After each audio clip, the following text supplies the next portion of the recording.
Le documentaire est notamment à l'affiche dans les cinémas de Tours et de Blois.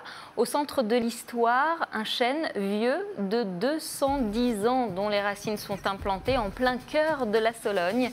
Le réalisateur Laurent Charbonnier a décidé de braquer sa caméra sur cet arbre majestueux durant 4 saisons. L'occasion de découvrir la diversité des animaux qui l'abritent ou qui vivent à ses côtés. Théodore de Queyros est allé faire connaissance avec cet arbre et avec celui qui l'a mise en valeur. Regardez.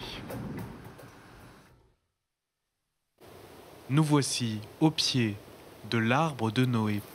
C'est ainsi que le surnomme Laurent Charbonnier. Pendant 5 ans, ce réalisateur sologno a fait de ce chêne l'objet de tout un film, actuellement en salle. Pendant 1h20, projeté sur grand écran, le patriarche des forêts, mais aussi ses habitants. À bout de branche, par exemple, un nid d'écureuil. À ses pieds, les traces fraîches d'un sanglier. Nichés sous ses racines, des mulots sylvestres. Et encore bien d'autres petits êtres, parfois surprenants. Il y a cet insecte absolument incroyable qui est le balanin. Moi, je le connaissais parce que je voyais des glands au sol, des fois avec un trou dedans. Donc voilà, je savais que c'était un insecte qui faisait ça. Mais je ne l'avais pas vraiment filmé ni rencontré.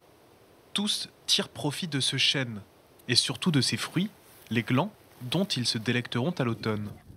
Il aura fallu à Laurent Charbonnier des centaines d'heures de rush et d'affût pour capturer ce monde invisible, pourtant situé à un seul petit kilomètre de chez lui.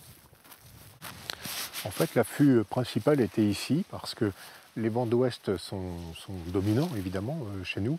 Et j'étais évidemment à très bon vent quand les chevreuils arrivaient. Ils arrivaient souvent soit de la gauche, soit de la droite. Et quelquefois même, ils passaient à 4,50 m de moi. C'était assez étonnant pour aller se nourrir souvent sous le chêne, comme il y avait un petit peu plus d'herbe dans cette petite clairière. C'est dans ce périmètre que le cinéaste et son équipe captent plus d'1 an et demi de la vie de l'arbre. Couinement des mulots, sifflement des geais, grommellement des sangliers. Le réalisateur relève le défi. Dans son film, pas une seule voix humaine. La parole est au chêne et à ses habitants.